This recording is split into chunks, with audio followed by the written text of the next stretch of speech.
back. That was a nice lunch. For those of you who are here this morning, there was Armenian pancakes. I've never had that before. That was good. You don't put maple syrup on those. No. Okay, so we did the introduction first thing this morning, dealt with a lot of basic issues there, and how this relates to the gospel and the central teachings of Christianity. Then we did genetics and natural selection, and it's kind of a biological and life sciences thing. Now we're going to do geology and paleontology and Noah's flood. Before we get there, I just wanted to have a look at the website again, and these 11,000 articles that are up there, I'll give you a bit of a hint as to how you can access some of those. You might think, okay, where do we start? How do I possibly find anything if it's 11,000 articles? Well, this is a screen capture from a couple years ago. We had a conference out in Red Deer, Alberta. But anyway, a good place to start if you're looking for something, if you're going to school and looking for something in genetics or something in geology or whatever, you can certainly type it into the search window there. Type in, how dinosaurs fit on the ark or Noah's flood or things like that. Or you can click on the topics tab over here. If you click on the topics tab, that'll take you to this page here, which lists out all kinds of different topics. You can see them there. Many different things.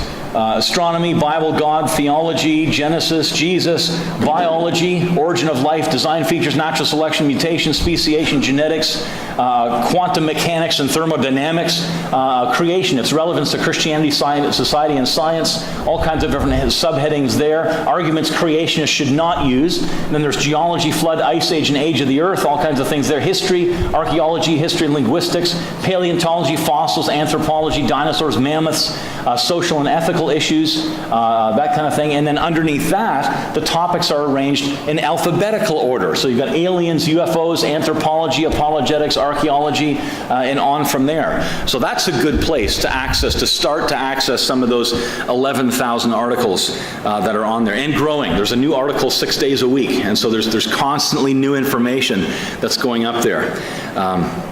So that's a great resource, and of course that's all free. So this session here, I'm going to try to keep you awake. This is the worst possible session for any speaker. There wasn't that many sugary snacks downstairs, unless you pigged out on the dessert table, but those things will really do you in. You eat a few of those and you'll all be snoring. But anyway, so I'm going to try to move fairly quickly through this to keep up the energy here. Noah's flood is the key to understanding the Earth's history. It really is.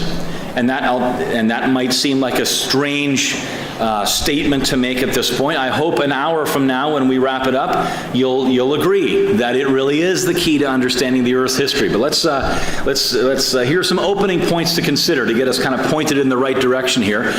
What would a global flood do? Let's just think about that. What would a global flood do? Well, if there was a global flood, you would expect erosion and deposition on a global scale. Right? It would erode sediment and soil from one place, and it would deposit it somewhere else. Erosion and deposition. And if it was a global flood, you'd expect those things happening on a global scale, right? Just very basic.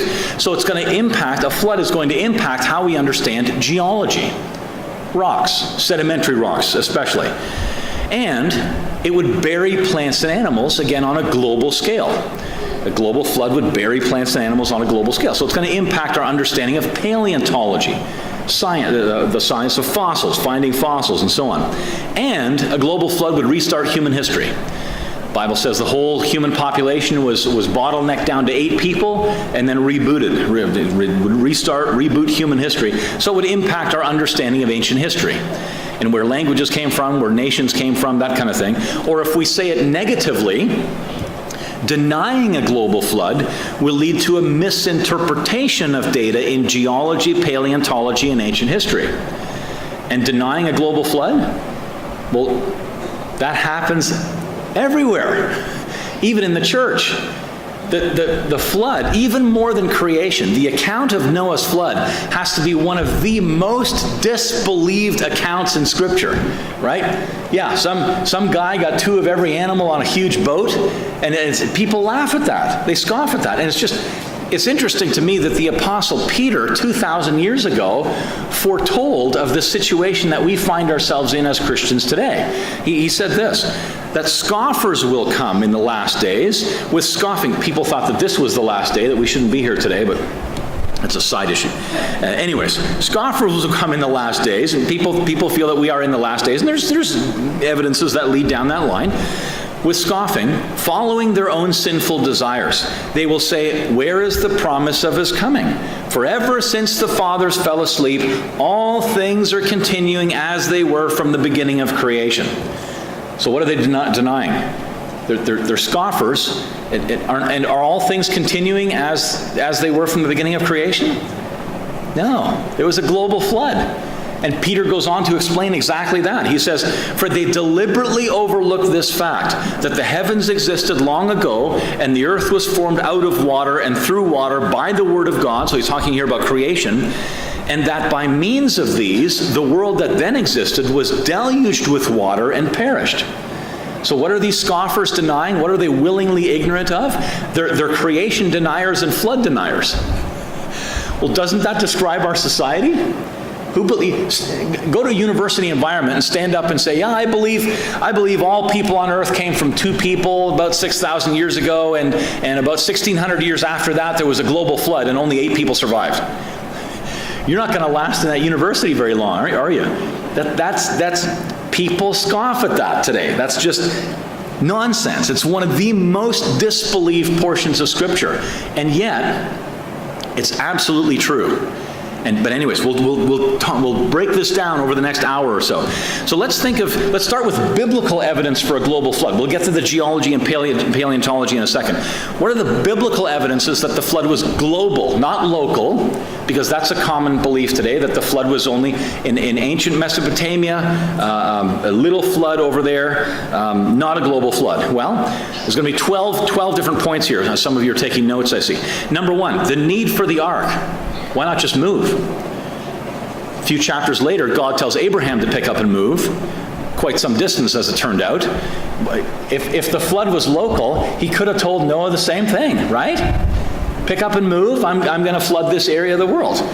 But that wasn't the case, because the flood was global. He needed to build an ark. He couldn't just move.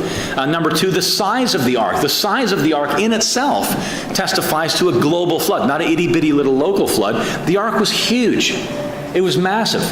300 cubits long. A cubit is a distance from the tip of your hand to your elbow. That's roughly 18 inches. If we go with an 18-inch cubit, that means it was 450 feet long. Here's a picture of what the ark may have looked like. There's a large dinosaur beside it, and there's an elephant, a giraffe, and a 747, just for scale. It was huge. It was an ocean liner-sized barge. Massive. Why would you need a barge like that if it was a local flood, right? It doesn't make any sense. It had the capacity of over 500 railroad stock cars. You ever get stopped at a train and count the cars that go by? Count 500 of them. Did they even make trains that long? It had a massive carrying capacity, huge. And naval engineers have taken the dimensions of the ark, which came right from God, and built scale models of it and put it in wave tanks. And they discovered, surprise, surprise, it's actually an extremely stable design. It can list nearly 60 degrees and not capsize. A very, very stable design. I hate to think what was going on inside if it would list at 60 degrees, and you'd have to put all the animals in seatbelts or something. But the size of the ark is an evidence that it was a global flood, not a local flood. The need for animals to be on the ark. Noah was commanded to take animals, right? If it was a local flood, why would you need to take animals? If there's a local flood and animals get wiped out in a particular area, it might be sad, but after the flood waters go away, the other animals go in and repopulate, right? Why bother taking animals? It's because it wasn't a local flood. It was a global flood. Noah needed to take animals, which leads to the question, could all the animals fit on the ark? Well, if you do the math, and we have, already mentioned the carrying capacity of the ark, the Bible says 1 pair of all the land-dwelling, air-breathing animals and birds were brought to Noah. That likely wouldn't include insects. The Bible even says air-breathing, that breathe air through the nostrils. Insects don't really breathe that way. They have a different way of breathing, and they're slightly different than some of the other animals. But insects could have survived outside the ark, or just flying around inside the ark. People say, well, why did Noah have to bring the mosquito?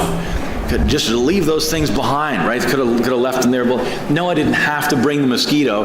Mosquitoes could have survived outside on floating trees and logs and twigs and seeds and leaves and everything that would have been churned up and ripped up in the flood, or just on the back of some animal or whatever.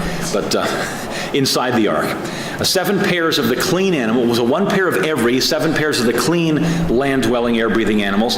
That gives us a total of about 16,000 animals. Likely less than that. 8,000 pairs, likely less, are all you need to get all the varieties of the millions of varieties of living things that we have today. We talked about this before lunch, right? Noah didn't have to take Dachshunds and Chihuahuas and Great Danes and Poodles. He only had to take 2 dogs. And from those 2 dogs, we get all the varieties we have today. So if we work toward 16,000 animals, that's a worst case scenario. It was probably less than that, but let's go with 16,000 just as worst case. And if we work out what's the average size and how much floor space would they take up? Well, the average size, it used to be said something like a sheep. It turns out that the average size may be as small as a small rat. I mean, some animals are big, many are small. Let's go with sheep. That was one of the estimates made by Bible scholars years ago. Let's go with 16,000 sheep-sized animals. Could they fit on the ark? How much floor space is needed for 16,000 sheep-sized animals? About 1/3 of the floor space of the ark. The Bible says the ark had 3 decks. It was to be built with 3 decks, lower, middle, and upper deck. Maybe animals were on the middle deck, and food supply on the upper deck, and then you have trapdoors in the floor. You shovel the food, the hay and grain or whatever down to the animals there, the way farmers did it before electricity. It's not that hard to figure out. And on the bottom deck, you get plenty of room left over for swimming pool, go-kart track, badminton. You know what? There was plenty of room on board the ark for thousands of people. The Bible says Noah preached for over 100 years, and the only people that heeded the warning that judgment was coming were his own family. Only 8 people survived the flood on board the ark. There was room on the ark for thousands of people. What about dinosaurs? Well, dinosaurs are land-dwelling, air-breathing animals. So they would have been on the ark, and this is where people really lose it. They say, okay, now we know it's a fairy tale. You can't possibly have dinosaurs on the ark. But there's a simple solution. I mean, some dinosaurs, we think of the big ones, right? Brachiosaurus, 4 stories tall, weighing many tons. Huge dinosaurs. But there's a simple solution. Don't bring the biggest ones. Don't bring Brachiosaurus when he's that big. Bring him when he's this big. Isn't that a simple solution? Don't bring Grandma and Grandpa, bring the junior hires, right? It's simple. God likely brought to Noah younger dinosaurs. Noah didn't have to go on a worldwide safari to bring these animals in. The Bible says God brought the animals to Noah. Some scientists believe that's when God may have put the migration instinct into some animals. That's a viable theory, actually. And then there was speciation after the flood. If we think of cats, for example, God would have, we can think of the saber-toothed cats. God created those here, and the main cat kind. And then at the time of the flood, they were brought to Noah. And then after the flood, so representatives were brought of, here's the Smilodons, the saber-toothed cats. Representatives are brought of those 2 types of cats. And afterwards, we have cheetahs, seem to be a separate branch here. And then there's the small cats that we'd have in our homes, although I don't know why. And the big cats, we have a cat. It's the most annoying thing. But it's not my cat, it's my daughter's cat. So anyway, I'm just kidding. I don't mind cats. I'll just keep going. But we understand speciation. Speciation is also a downhill change, but we understand that works very well, fits with the flood. Number 4, the need for birds to be on the ark. Why on earth did Noah have to take birds if it was a local flood? If it's a local flood, birds get up and fly away to where there's no water, right? But Noah had to take birds because it wasn't a local flood, it was a global flood. Number 5, the judgment was universal. The Bible's pretty clear on the judgment being universal. Genesis 6, we read this, "The Lord saw that the wickedness of man was great in the earth, and that every intention of the thoughts of his heart was only evil continually. So the Lord said, I will blot out man whom I have created from the face of the land. But Noah found favor in the eyes of the Lord." Noah is singled out as the one who's surviving. Noah and his and 7 others. And the judgment applies to everybody else. The judgment that is universal. That's spoken of there in the Bible. Number 6, the flood was a type of the judgment to come. There's another judgment coming, right? Once by water, next time by fire. In Matthew 24, it's recorded this way. And look at the parallels that Matthew makes between the past judgment and the coming judgment. "For as were the days of Noah, so will be the coming of the Son of Man. For as in those days before the flood, they were eating and drinking, marrying and giving in marriage, until the day when Noah entered the ark, and they were unaware until the flood came and swept them all away. So will be the coming of the Son of Man." So if we go with this notion of a local flood, back in Genesis, that only covered a part of the earth, and people maybe escaped that judgment. Well, does that mean that in the coming judgment, people will avoid it as well? No. The judgment of the flood at the time of Noah was universal, and the coming judgment will be universal again. Peter states it this way, "The world that then existed was deluged with water and perished. But by the same word, the heavens and earth that now exist are stored up for fire, being kept until the day of judgment and destruction of the ungodly." There's no indication there that it is a partial judgment or it's only for some people, that kind of thing. It's a global judgment. Number 7, the waters were above the mountains. Genesis says the waters prevailed above the mountains, covering them 15 cubits deep. A cubit is a distance, again, between the tip of your hand and your elbow, so everybody has a convenient measuring stick that they walk around with all the time. The disadvantage of that is, I mean, that's an advantage. A disadvantage is everybody's cubit is a little bit different than everybody else's, right? So you can kind of get but if we go with an 18-inch cubit, that would mean that the waters covered the mountains to like 22 feet, 7 meters, something like that. What kind of a local flood can cover all the tops of the mountains and not be a global flood? You know, we had one of our graphic designers do a picture of, okay, well, what would let's see, a mountain covering local flood look like? And this is what he came up with. How does that work? Obviously, if all the high points are covered, all the points on earth lower than that are going to be flooded as well, right? Global flood, very clearly. Number 8, the duration of the flood. The length of the flood itself is an evidence that it was global. The flood started in the 600th year, the 2nd month, the 17th day of Noah's life, and it ended in the 601st year, the 2nd month, the 27th day of Noah's life. Therefore, the flood lasted for a little over a year and 10 days. What kind of a local flood lasts for over a year? Some local flood, global flood. Number 9, has God broken his promise? You remember the promise of the rainbow, right? The rainbow has different significance today to some people, but the promise of the rainbow is that God will never flood the earth and will never destroy the earth in a watery judgment like that again, right? But if the flood of Noah was local, God would have broken his promise thousands of times, because there's been thousands of local floods since the time of the Great Flood. Has God broken his promise? No. Why not? Because the flood of Noah was global, not local. God hasn't broken his promise.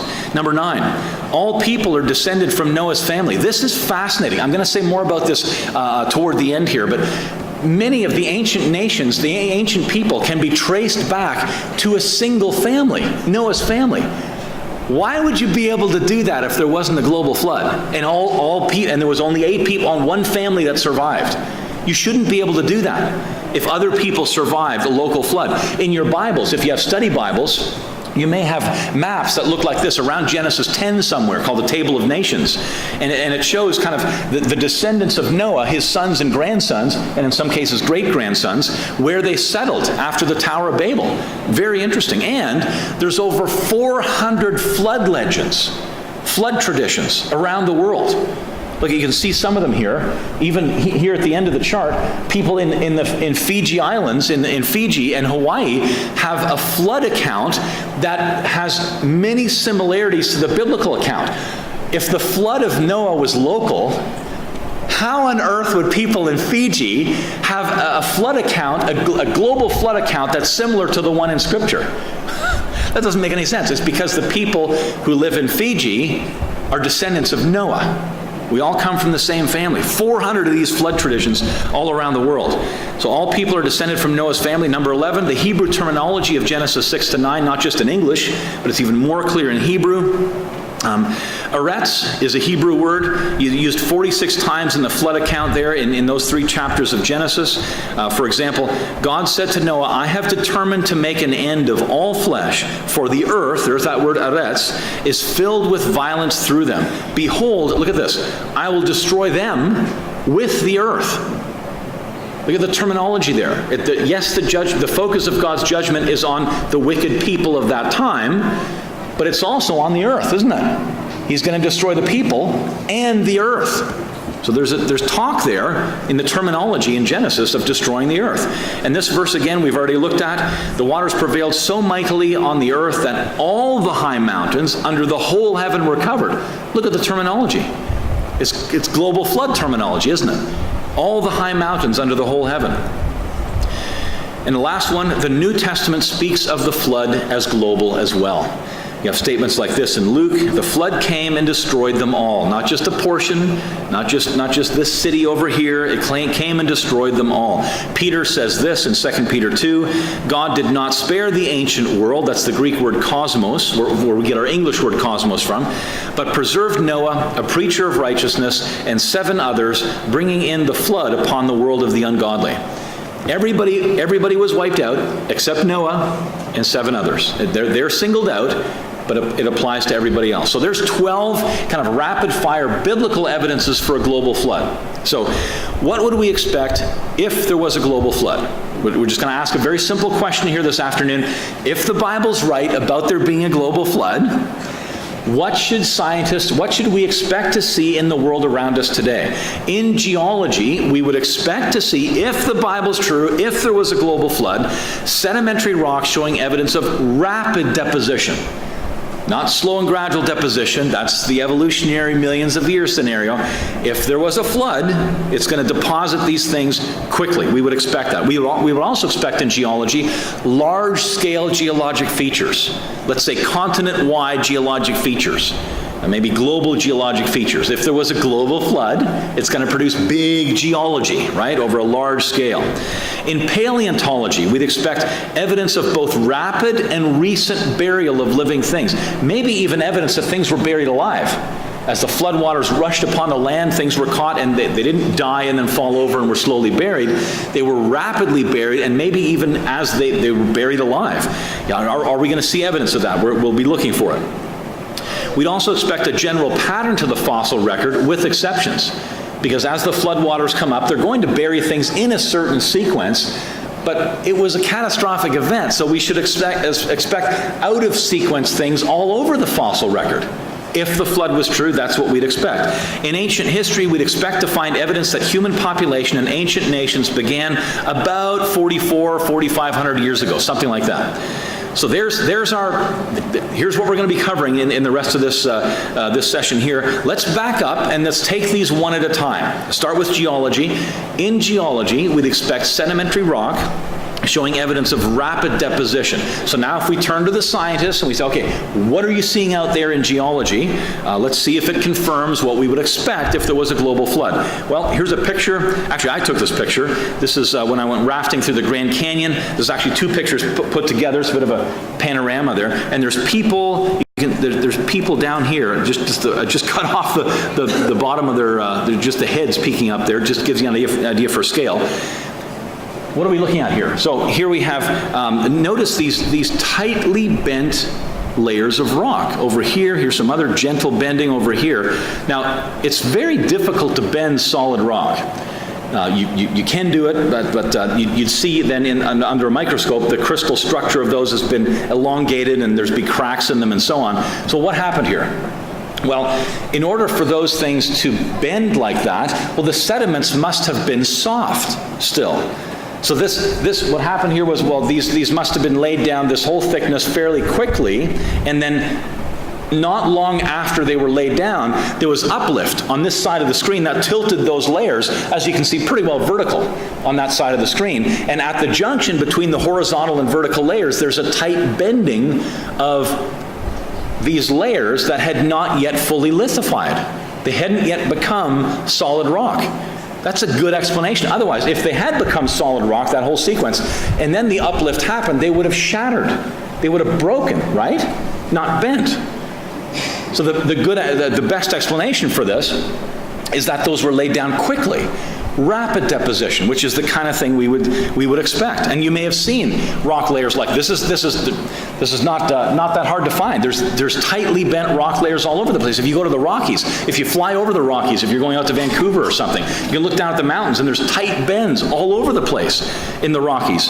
And there's one example. Other things we can look at is here's a tree-like fossil buried going through multiple layers. Well, obviously that whole thing must have been buried quickly. Those layers must have been laid down quickly to bury the entire tree. Otherwise, if there was, a millimeter per year or something like that, or even less, the top of the tree would have rotted. And it wouldn't become a fossil, would it? So the whole thing must have been buried fairly quickly before it rotted. So those layers were laid down quickly. Here's another fossil tree. That's from down in Tennessee, and its base is in a coal seam in this case. What's going on there? Trees don't grow in coal. How can that be? But there's some examples of rapid deposition of sedimentary rock. There's lots of other examples we can look at, but for sake of time, we need to move on to the next one. There's just a few samples of, yes, we do see sedimentary rock showing evidence of rapid deposition. What about large-scale geologic features? Do we see those? Yeah, we see those. Let's go back to Grand Canyon. We can look at the canyon here, and there's a cross-section of the rocks in the Grand Canyon. So here's the canyon over here. This is further south over here. On the left side, this is further north. You have Bryce Canyon, Zion Canyon over here. Beautiful places in the American Southwest, if you've ever been there. And the first thing we notice is the huge extent of these rock layers. They extend throughout the southwestern United States. There are some of those layers that you see exposed in the canyon. Some of those layers can be traced to England. That's a large-scale geologic feature, isn't it? The layers extend over huge areas. And if we follow the strata at the rim of the canyon further to the north, well, further north, there's thousands of feet of additional layers of rock. And there's really good evidence that about even like 5 kilometers of sediment at one point, those layers at one point existed over the Grand Canyon area. There's some buttes there that preserve a couple thousand feet, and there's good evidence for another few thousand feet above that. So there's been erosion. Not just deposition on a massive scale, but erosion on a massive scale. Well, that lines up exactly with the global flood. That's the kinds of things that we would expect to see in geology, large-scale features in geology. Lots of deposition, lots of erosion over a huge scale. What are some other features we can point to? Well, how about the fit of the continents? The continents have kind of like a jigsaw puzzle-like fit. We're talking about not continental drift, but this is continental sprint in a biblical framework. Actually, the first person to write about that seriously was Antonio Snyder. He did these drawings that he published in a French journal. He actually published the same year that Darwin wrote his famous book on the origin of species. That was November of 1859. And he reasoned that the continents probably split up during the flood. Now, he didn't have the science back then that we have today, but it turns out he was absolutely right. Today, we have the science that backs up his initial premise back there in the mid-1800s. So what we're talking about here is, you might imagine this is Vancouver out here, and there's the coastal mountains, and the Rockies are back here, and the ocean plate is being pulled by gravity. This is heavier than the mantle materials, being pulled by gravity into the earth. And of course, if you're shrinking the earth in some places, it needs to be expanded in other places. And so what we're talking about is no Atlantic Ocean before the flood that broke up rapidly during the flood. And this idea that's been worked on now for about 20 years or so by leading geophysicists is called catastrophic plate tectonics. Dr. John Baumgartner is one of the main leaders in that area, working at Los Alamos National Laboratories in the U.S. It's a fairly prestigious scientific outfit if you study World War II and history, that kind of thing. Using supercomputers. You can't run this on a PC, not even a Mac. It's not going to do it. You need supercomputer, all the conservation of energy, all the physics equations and so on to make the model, to make the plates move properly, given all the physics and friction and all that kind of thing. You need a supercomputer to do that. He's acknowledged by other geophysicists as having developed the best 3D supercomputer model of plate tectonics. He is the #1 guy on the planet in modeling plate tectonics. His model has been independently duplicated by other researchers and thus verified. If you do good science and you keep a good logbook and other people can come along and reproduce your experiment and get the same results, well then you've done your homework. That's a good model. And by the way, Dr. Baumgartner is a biblical creationist. Just thought I'd throw that in there. He's the #1 geophysicist in the world, and he believes the Bible. Now, his research was partially funded by NASA because NASA was trying to figure out, has Venus been rapidly resurfaced? And the answer is yes. If you talk to NASA scientists today, they'll talk about, yeah. Do you think that this notion of the plates moving quickly can happen? And they'll say, absolutely, happen on Venus. You think it can happen on Earth? Oh, no, it took millions of years. Dr. Baumgartner, of course, applied that to Earth, and if you would have been in the International Space Station at the time, this is what we're talking about, the rapid breakup of the original supercontinent.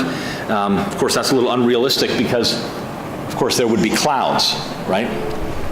But maybe there's some other reasons it's unrealistic. But anyways, here's some outputs from the supercomputer model. We can just quickly run through these. You can kind of see the original supercontinent here, kind of like this.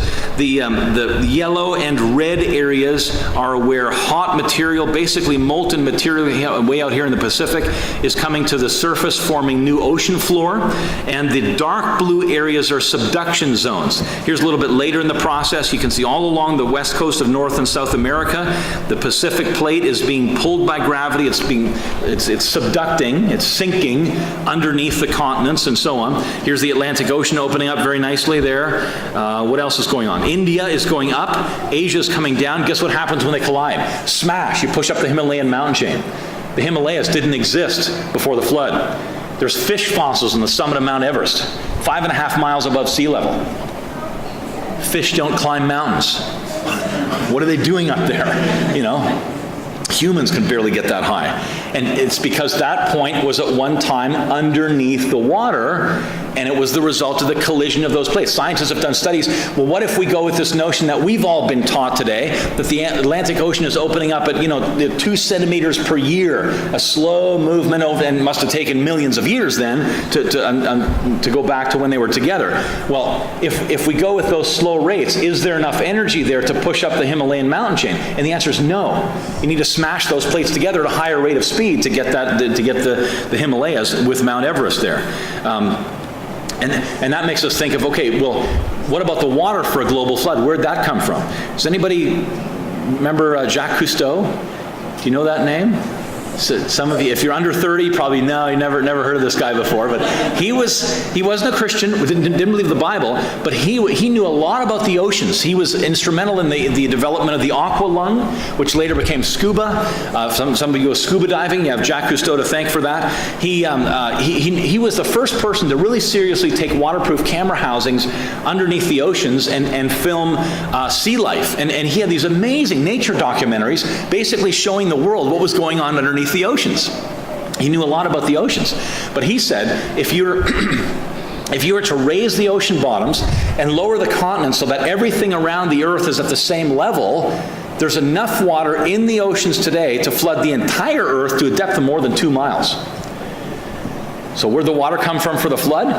The oceans. And even Cousteau knew that. Now, Everest is 5.5 miles above sea level. Right? Not enough water to cover Everest, but Everest was only produced at the end of the flood, maybe late flood or toward the end of the flood. So where'd the water come from for the flood? The oceans. Cousteau was very helpful in that. There's a lot of water in the oceans today. And then at the end of the flood, what happens? That new molten material that produces new ocean floor in the Atlantic, for example, it starts to cool down, it gets heavier and more dense, so it sinks into the mantle further, and then the water that's on the continents rushes off of the continents into the newly deepening ocean basins. Presto, end of the flood. So you've got the Water rushing off the continents, producing a period of erosion. Catastrophic plate tectonics explains other large-scale geologic features, the kind of features that we would expect if there was a global flood. The fit of the continents. We've already talked about that. If you take into account the continental shelves and a bit of stretching and compression and so on, it's not a perfect fit if you look at maps, but just wiggle them around a bit. Also, there's massive pieces of former ocean floor near the Earth's core. This was a surprise to geologists. They did tests, kind of seeing what's going on inside the Earth, and they found that there's huge areas of low temperature rock. The blue areas are low temperature rock. The red areas are high temperature rock. You can see some of the continents outlined there in yellow. Here's Africa over here. You can see Africa outlined. This is the Pacific Ocean, and you can see Hawaii right there. There's a little dot.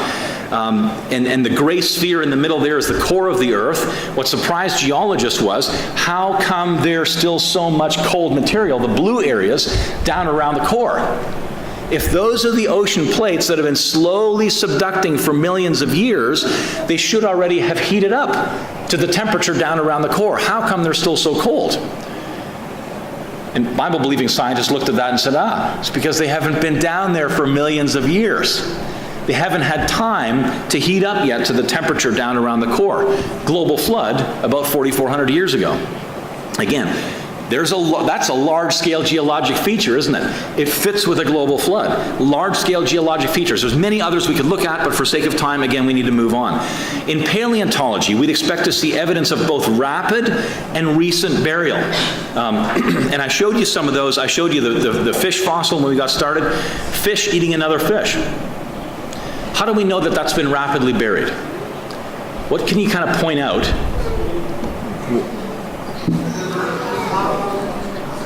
It's got a fish in its mouth. Okay, so it's like an action shot, right? It's frozen in time. Okay, so we can point that out. What else can we point to?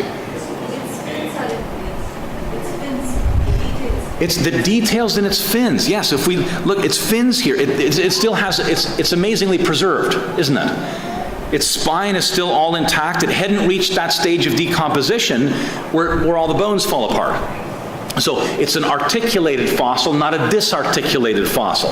It hadn't reached that stage of decomposition. It was rapidly buried. And it was buried enough so that predators couldn't get in there and peck away at it and pull it all apart and so on. I mean, it is falling apart. You can see a bit of the tail fins falling apart here and a little of these delicate structures.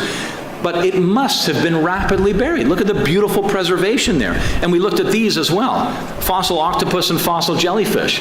They're just some amazing animals of soft tissue that's recorded there in the rocks. Those things would have decomposed very, very quickly.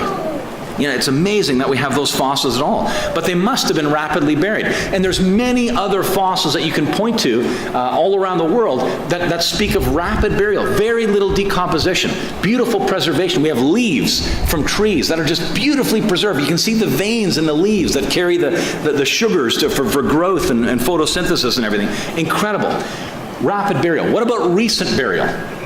What about recent burial? Dr. Phil Currie is a famous dinosaur hunter. He works out in Alberta, University of Alberta, works for the Tyrrell Museum. He said this in one of his dinosaur books. Bones do not have to be turned to stone to be fossils, and usually this is amazing, most of the original bone is still present in a dinosaur fossil. Doesn't that blow your mind? He's one of the world's leading dinosaur hunters, a very famous paleontologist, not a Bible believer, and here he's saying that the original dinosaur bone is still there. Could bone last 65 million years? I mean, forget about the soft tissue that we talked about that's in it. But bone is an organic structure. It's going to rot. It's slower than fleshy tissue, obviously, but it's still going to rot. For 65 million years, you have bone there? I don't think so. It doesn't work. And here's another example. This is Wankel Rex. This was nicknamed Wankel Rex after Kathy Wankel, who discovered this particular T-Rex here, or MOR 555. That's Museum of the Rockies, specimen 555. It's about a 90% complete Tyrannosaurus Rex. Dr. Mary Schweitzer, another famous paleontologist, said this about it: it's an exceptionally well-preserved specimen of the Tyrannosaurid dinosaur Tyrannosaurus Rex. Shows little evidence of permineralization or fossilization or other diagenetic effects. Most fossils show signs of sediment infilling or secondary material deposition, but certain specimens can show little evidence of diagenetic change. Okay, what does diagenetic mean? Diagenetic is the sum of the physical, chemical, and biological changes that take place in sediments as they become consolidated into rocks. She's saying there's little of these changes taking place in some of these things, like Wankel Rex. Recent burial. Hardly any of these changes have happened in this fossil. It was buried recently. You've got original bones still there. Recent burial. Couldn't possibly be buried millions of years ago. Back to Dr. Phil Currie, talking about Wankel Rex now. The nodules, that he's talking about iron nodules here, prevented water from invading the bones, which, I love this next part, for all intents and purposes cannot be distinguished from modern bone. Wow. So you've got a dinosaur, let's say you've got a cow bone and a dinosaur bone. And he's saying you can't distinguish the dinosaur bones from modern bones. That's incredible. What's the obvious conclusion? The obvious conclusion is that the dinosaurs were not buried millions of years ago. If it still looks like a modern bone, then it was buried recently. Lots of evidence for that. And this final one, we've already talked about this. Dinosaur bones over the last decade and a half, soft and stretchy tissue, blood vessels and blood cells, different kinds of protein, also dinosaur DNA. Now, obviously the evolutionists realize, some of them realize, that this doesn't fit with evolution, so they've done some research. How long, theoretically, could DNA last? Dino DNA, how long could DNA last? It turns out bone is a fairly good case to preserve some material in. It's a fairly good structure to put for preservation of organic tissues. How long could DNA last? Well, the evolutionists have done some homework, some study, and they think it could last potentially 6.8 million years. Maximum age, not 68, 6.8. About 1/10 of their supposed age of where the dinosaurs went extinct. That doesn't work. But here's the kicker. It could last 6.8 million years if it's frozen solid. A lot of these dinosaurs are found in Montana. They have summer in Montana. They're not frozen solid. And if they're not frozen solid, then that 6.8 becomes like into the thousands of years. It gets less and less. The science doesn't support evolution. The things that people are finding in dinosaur bones just wonderfully support the Bible. So do we see evidence of both rapid and recent burial? Maybe that octopus and jellyfish, maybe the fish was buried alive. That's a viable theory. When you see fossils like that, maybe those things were buried alive. We also expect in paleontology a general pattern to the fossil record with exceptions to that pattern. Because what would a global flood do? We would expect, if you kind of think it through, the floodwaters get more and more violent and they keep going higher and higher. The first things buried would be creatures at the bottom of the ocean, right? You'd have fish and that kind of thing, and then going up from there. Actually, if we just do a little bit of a rabbit trail, if we just think of the composition of the fossil record, all the fossils, what is the fossil record composed of as far as the range of animals that are buried there? Well, 95% of the entire fossil record is shallow marine organisms. Things like corals and shellfish, that kind of thing. 95% is marine creatures. Little light bulbs should go on as to what the cause of the fossil record might be. Maybe a marine catastrophe is a good explanation for a fossil record that's composed of marine organisms. It's clams from bottom to top, right? That's basically what the fossil record is. But just to be thorough, of the remaining 5%, 95% of the remaining 5% is algae and plant fossils. That includes trees, the trillions of tons of coal all around the world, and all the other invertebrate fossils, including the insects. Now, of the 5% of 5%, or 1/4% of the entire fossil record, is vertebrate animals, all fish, amphibians, reptiles, birds, mammals, and dinosaurs. Of that 1/4%, 1% of 1/4%, or 0.0025%, are vertebrate fossils that consist of more than a single bone. So there's kind of a bit of a breakdown of some of the fossil record. And it just screams marine catastrophe, doesn't it? 95% of it is marine organisms. It was a marine catastrophe. So first things buried we would expect would be creatures at the bottom of the ocean. Also, moving water has a tremendous ability to sort things by size, by shape, and by buoyancy. As things are tumbled along, the heavier things sink to the bottom, lighter things and smaller grain sizes sink to the top, and you have this sorting effect in moving water. And that's even true in air. Scientists have taken a mixture of different grain sizes of sand and silt and so on, mixed it all up, and then dropped it into flasks, and it settles out into fine layers. That used to be a mixture, just gray, of larger and smaller grains, and when it settles out into layers. There's a pure white layer, and then a black layer, different grain sizes, and we saw that in the first session at Mount St. Helens, didn't we? You have that mud flow that comes from the top of a mountain and deposits that section in the middle there in 3 hours, and you have a close-up view, and it too settles out into these fine layers, just paper thin, like millimeters thick layers. That material came tumbling down the side of the mountain, all in a mixed up, homogeneous type of consistency, and then it settles out into fine, coarse, and we see that on a larger scale at Grand Canyon. We see these layers here. Fine, coarse, and then you have a different sediment. You can imagine that, okay, for a few days, the current over the Arizona area here comes in one direction, brings a certain sediment, and then it settles out into different layers there, and then the current changes over a few days, and it brings in a different type of sediment, and it settles out into fine layers and so on. And then a week later, the current changes again, and it brings a different sediment. We have these different layers in the Grand Canyon area there. A flood is a very, very reasonable explanation to explain those layers there in Grand Canyon. Now, it was a catastrophic event, so we should observe exceptions to the general pattern. We would expect a general pattern. So as the floodwaters come up, you have ocean creatures buried, and then you have fish, and then amphibians, creatures that live near the shore, and then reptiles perhaps. And the very last things to be buried would be creatures that live in the center of the continents, like mountain goats and stuff like that, right? And people. But those things, as the floodwaters come on, they would probably not be rapidly buried, and they would just float and bloat and rot, and we wouldn't have a lot of fossils of those things. That's generally what we find. So there is a general pattern to the fossil record, but it was a catastrophe, so we should observe exceptions. Now, evolution predicts a very, very ordered pattern, no exceptions. Because they're saying, okay, here's a layer of rock with some animals in it, and here's another layer of rock on top of that, and other layers, and once you get up to this layer, you're never going to see guys in this layer up here, because these guys, they're saying, evolved into the creatures in this layer. So you're never going to see these guys here again.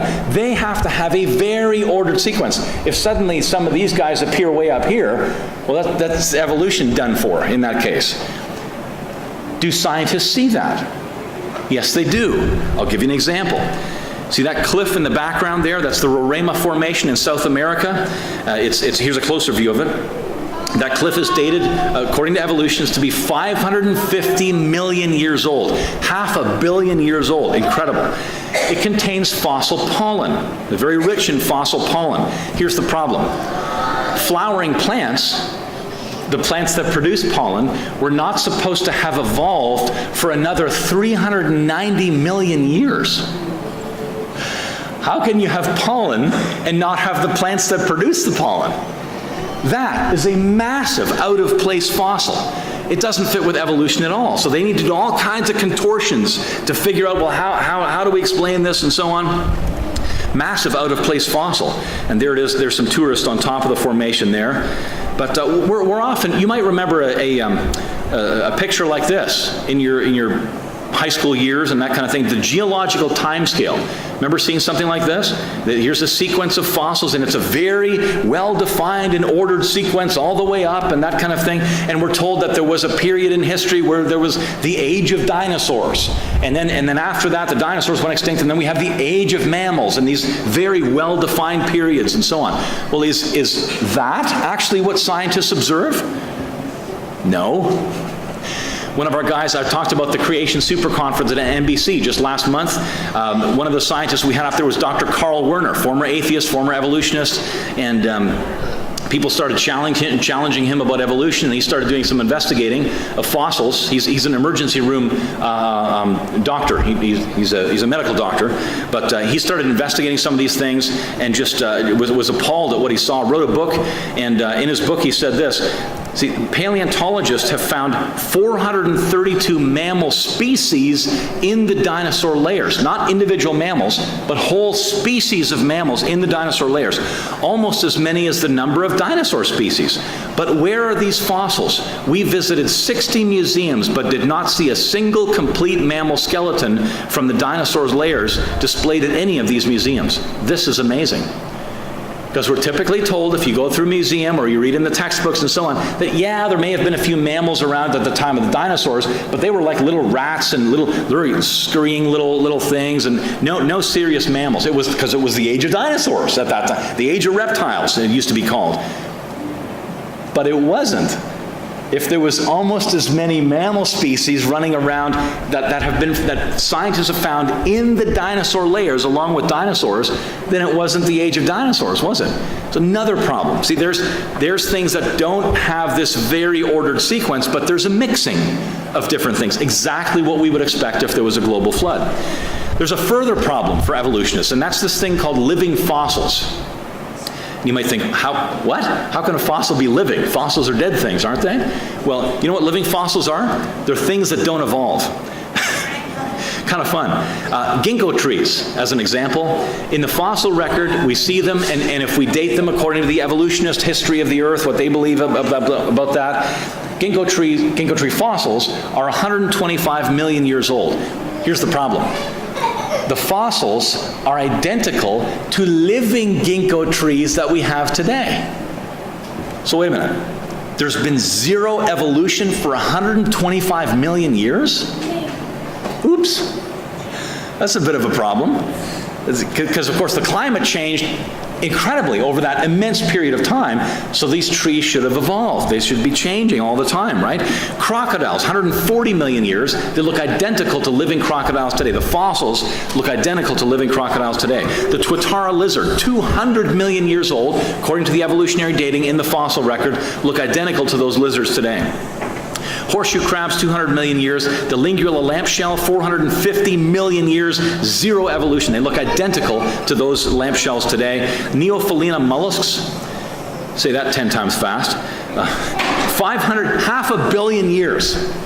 And they look identical to those animals today. Incredible. Living fossils are a big problem for evolution. Why? Because evolutionary history doesn't include a global flood. If you don't take into account a global flood, you're not going to get the right answers in paleontology, in the fossil record. This system that we've all been taught, it doesn't work. This is not what scientists see in the rocks. There isn't this very neat and organized sequence of simple to complex animals and so on in the fossil record. It'd be better for us to come up with a new version of this, something like this, for example, the biblical geological model. That's exactly what we've done. One of our geologists, Dr. Tasman Walker from Australia, PhD in geology, he's gone through and he made this model. And so this is the time scale over here, and here's the rock scale over here. So here's the time scale. We have creation down here around 4000 BC, and that was a short period of time, but it produced a huge amount of rock. This is the rock that would have been supernaturally created by God on day 3. Day 3, God created the dry land. Initially it was all ocean. And so you have those there, and then you have the pre-flood era, about 1,700 years or so. Not a lot of rock would have been produced in that time, because yes, you've got rivers and they're eroding sediment from the continents and bringing it to the bottom of the oceans and so on, but not a whole lot going on geologically. Then you have the flood, which was again a short period of time, but it produced a huge amount of rock. It would have ripped up a lot of this originally created rock and redeposited. And he's got different stages here. Here's the period where the flood goes up. You've got the eruptive phase, the ascending phase, the zenithic phase when it's at its zenith, its highest, and then the waters start to abate, and then they start to disperse. Once they get low enough, they disperse off the continents. And so we can think of the geology in our area, right? We can look at Ontario, and we can look at the prairies, and you got the Rockies out there, and then this and that, and we can think, well, where would those rocks fit? If we have a kind of a biblical thinking of the rocks and history in our minds, we could go up to Muskoka, like where we were with the Super Conference, and that's Canadian Shield. There you get right down to the basement rocks that make up the continents, granites and that kind of thing, and metamorphic rock. You have no sedimentary rock at all, so no flood deposited rock there. An understanding of those rocks would, if you go on vacation up there, you're walking around on rocks that were supernaturally created by God on day 3. That's pretty cool, isn't it? You can go up there and you can touch those rocks. Those rocks, a biblical explanation, they were very likely supernaturally created by God on day 3. And then we can see, isn't that neat? You can go and think of other rocks. Okay, then we build up the sedimentary rocks heading further west, and then you get the plains out there in Manitoba and Saskatchewan, and then you get to the Rockies. And so how would that figure in? What fossils do we find there? And okay, well, where would they have been produced, and so on? We can think of, if we have this model in our minds, we might have a lot better time understanding the geology and how things got there. So do we see a general pattern with exceptions in the fossil record? Absolutely.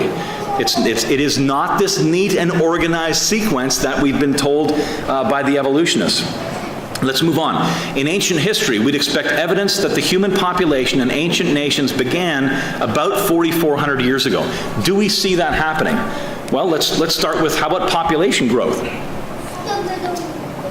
Right? Is it even possible to get 7.5 billion people today if we start about 4,400 years ago? We can think of population growth. The current growth rate, we start there, current growth rate is 1.1% per year. So what that means is, for every 100 million people, 1.1 million are added every year. That's a 1.1% growth rate. So all that you'd need to get 7.5 billion people from the 8 people that got off the ark 4,400 years ago is 0.5%. So you can even go lower than our current growth rates. It fits very nicely. But what if humans began about 1 million years ago? That's the evolutionary scenario. If humans began about 1 million years ago, if we lower the growth rate to something completely artificial, 0.01%, there could be today, 10 to the 43rd people. That's the number 1 with 43 zeros after it. Where is everybody? It doesn't fit. It doesn't work. That history doesn't work. There's yet another observation that we can make using basic population growth models. The evolutionary history is way off. It's way too long. It fits with a global flood. People starting about 4,400 years ago. What else can we look at? We can look at the nations that originated from Noah's family. I said we'd do this at the beginning there, that map in Genesis 10, the table of nations and so on. This is amazing because you can trace some of these nations directly back to Noah's sons or grandsons or great-grandsons. Mizraim, for example, is one of Noah's grandsons. Mizraim is the Hebrew word for Egypt. If you go to Google Earth today and you select display the original languages, Egypt is called Mizr. You can trace that nation directly back to Noah's family. Incredible. Ashkenaz, one of Noah's great-grandsons, is the Hebrew word for Germany. There's another nation that can be traced directly back to Noah, Canaan. That's one that you're probably more familiar with. That's the Hebrew name for the region later called Palestine. Javan is the Hebrew word for Greece, another one of Noah's grandsons. Cush, another one of Noah's grandsons, the Hebrew word for Old Ethiopia. Not modern Ethiopia, it's Old Ethiopia. Meshesh is the ancient name for Moscow.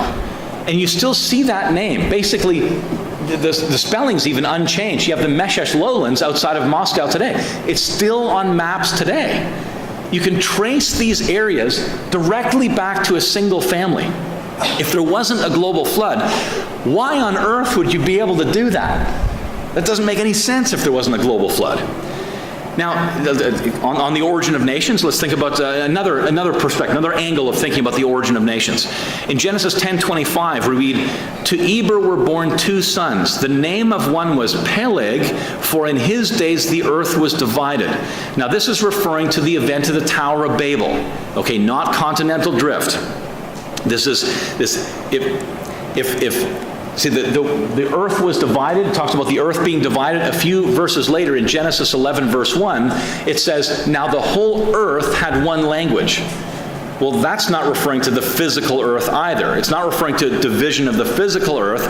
It's referring to a division of the people of the earth by language, right? The whole earth had one language. And then they built a tower and God confused the languages and so on. So that seems to have happened, that event of the Tower of Babel, in the days of Peleg. That's what he was named for, or just before just before Peleg was born. Then he was named for that event. So according to a more well-known Bible historian, the flood was about 2349 to 2348 BC, and Peleg was born about 100 years after the flood. So about 100 years after the flood, you have the event of the Tower of Babel. Now, are there any extra-biblical historical sources that would confirm this timing? So the origin of nations would have started after the birth of Peleg, right? Because they all moved together and had one nation, then God confused the languages, and then the other nations begin to form. So we can think of, for example, the founding of Babylon. There's an ancient nation. In 331 BC, after Alexander the Great had defeated Darius, he went to Babylon. And there he received 1,903 years of astronomical observations from the Chaldeans, who were there at that time, which they claimed dated back to the founding of Babylon. Now, if that's true, then working backwards from there, that gives us a founding of Babylon in 2234 BC. That's about 13 years after the birth of Peleg. That's a pretty good fit, isn't it? Babylon, very close to Babel. What about the founding of Egypt? There's another ancient nation, Mizraim, and so on. The Byzantine historian, Constantinius Manasses, wrote that the Egyptian state lasted for 1,663 years. Now, if that's true, then if we just count backwards from when Egypt was conquered in 526 BC, that gives us a founding of Egypt in 2188 BC. That's about 60 years after the birth of Peleg. That's a really good fit for the founding of that ancient nation. Let's do one more, the founding of Greece. According to the 4th century bishop and historian Eusebius, that's a famous name in church history if you've studied church history, the first king of the Greek city of Sicyon, which is west of Corinth, began his reign 1,313 years before the first Olympiad, before the first Olympics. Now, so that means Greece was founded in 2089 BC. That's about 160 years after the birth of Peleg. That's a really good fit. And notice what we're doing here. We're looking at extra biblical sources outside the Bible, historical sources outside the Bible, and they confirm the biblical timescale. Global flood, followed by 100 years later, the breakup at Babel, and then we would expect immediately after that would be the founding of the world's oldest nations. And that's exactly what these other historical records support. Now, going along with the founding of nations, of course, is languages, right? God confused the languages, and you have probably within family groups, so the family groups would move off and they would start Egypt or whatever, that kind of thing. So we can think of this from the perspective not just of nations, but of the origin of languages. The evolutionary view of languages is much like the biological view. It looks like a tree, right? Initially you have basic sounds and grunting and you kind of club your wife over the head and drag her back to your cave and that kind of stuff. And then language develops from there. The problem is that's not what language experts find. Language experts, linguists, can trace languages. Some languages have similarities, right? French and German and English and so on. They're the same language family, but there's very little connection between some of these language families and other languages. Language experts can trace languages to about 20 language families, but there's very little connection between those 20 language families. This is much closer to what linguists are finding. And that fits just beautifully with God creating supernaturally languages at the time of the Tower of Babel that are very different from one another. They didn't evolve from one proto-language, and you can't really put them together that way. Now, what about the Chinese language? People say that there's one thing that destroys the flood account, destroys the Bible. The Chinese people have an unbroken history going way past before the flood. So the flood never happened. All right, well, let's look at the Chinese language. You might be aware that they don't use characters that look like our alphabet. They use these pictographs here. Here's the word to covet or to desire.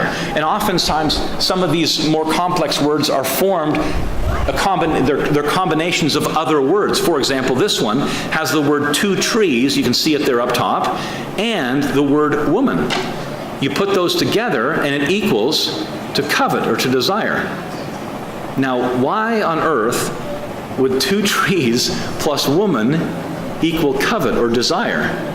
Except, of course, for the biblical text that says the woman looked at the fruit and it looked good. She desired the fruit, and interesting, isn't it? Here's another one. It means to warn, or it's forbidden. Again, you see the word up top there, two trees, and this time it's combined with the word God. Wow.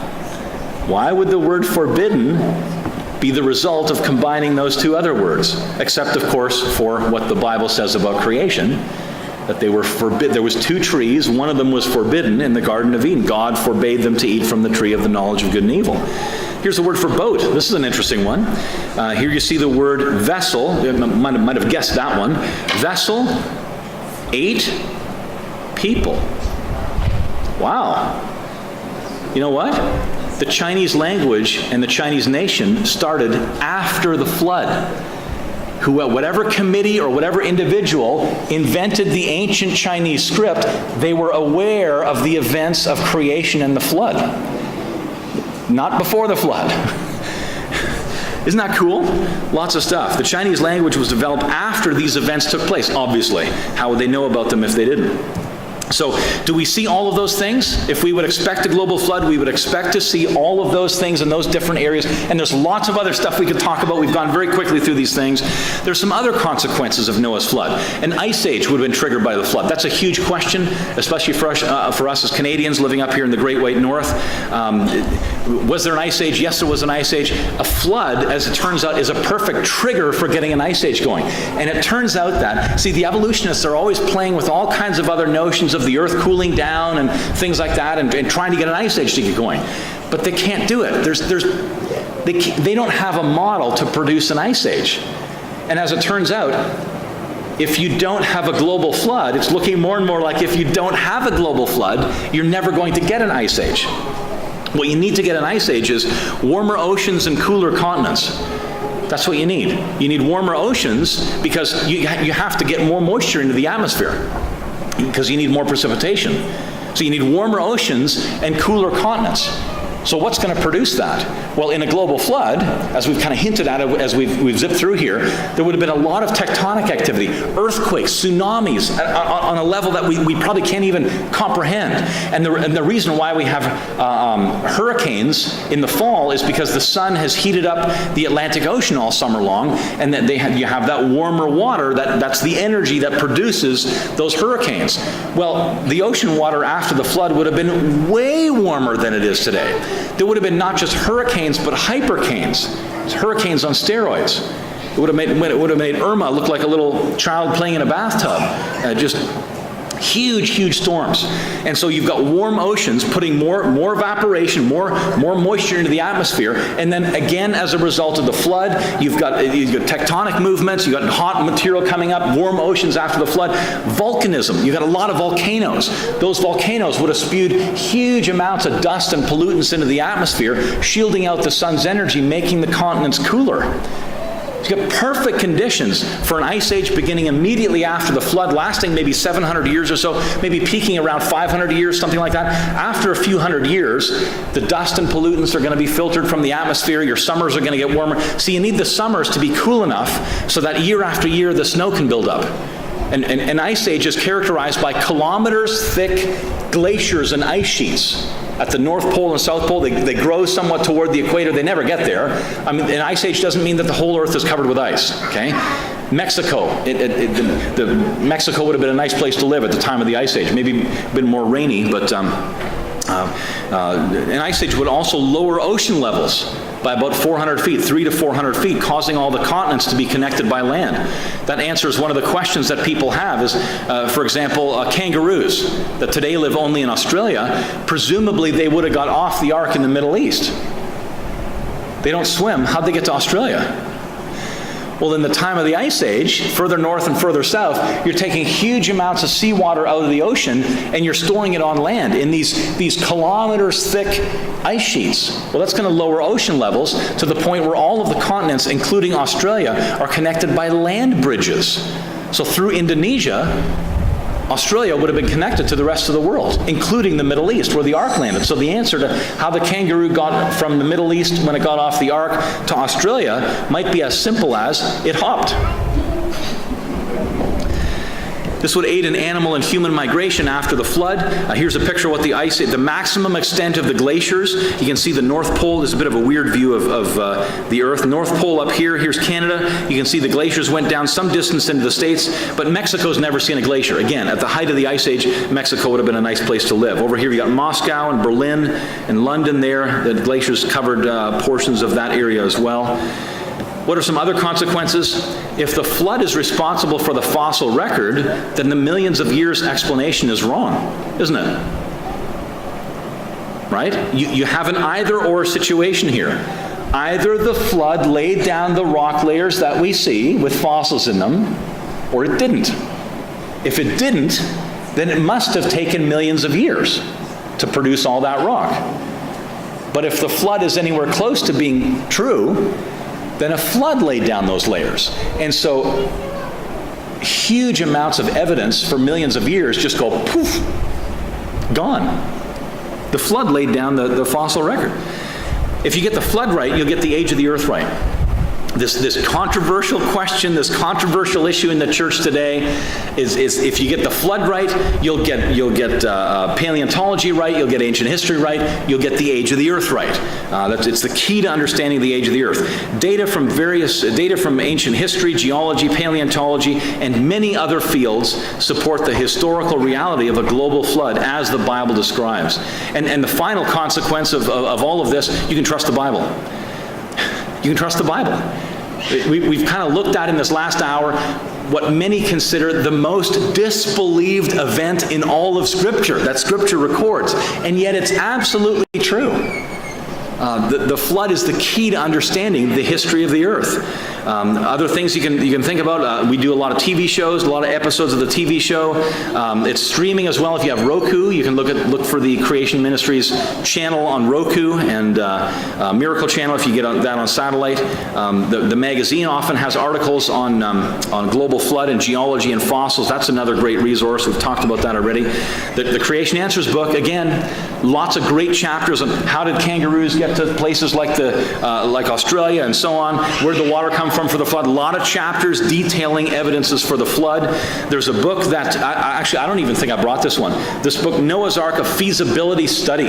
This one, if you're interested, just get it at creation.com. This guy, John Wood-Morripy, he has Tourette's. Do you know what that is? It's a nervous disorder. He barely sleeps.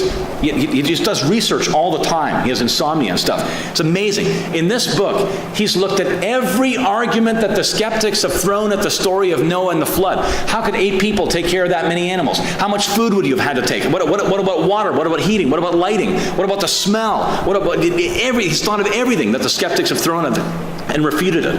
About 1/4 of the entire book is just the references. It's a huge bibliography in the back of the book. But do you know what kind of lights they used on board the ark?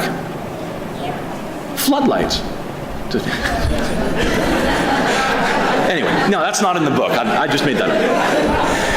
The Genesis account, obviously, there are 3 whole chapters there that deal with the flood account. If you're getting that book for more study, of course you're dealing with you get all 11 chapters there. Mount St. Helens, I've mentioned that a couple of times today. There's a DVD back there detailing, I've zipped through some of these things. There's other things that happen at Mount St. Helens that really help us understand as Christians what may have been possible on a much bigger scale in a global flood. Some amazing things happen there in real world time, in history, just a number of years ago at Mount St. Helens. Evolution's Achilles' heels, some great chapters there on geology and fossils as well, and the DVD. Noah's flood is the key to understanding Earth's history. Does that statement make a little more sense now? It does, doesn't it? If the flood figures in very prominently in the history of the Earth. And if we don't take the flood into account, again, we're not going to get the right answers in some of these areas of study. Paleontology, geology, we're going to be all over the map trying to figure out, well, how's this here and how's that going and so on. But, lots of fun. Are you tired? I'm a little tired. Let's take a break. Tea and coffee will help. All right, downstairs? Tea and coffee downstairs. We'll see you in about 10 minutes or so. And come on back for the final session. We're going to put all of this together and talk about evangelism, how we can use this information to reach others.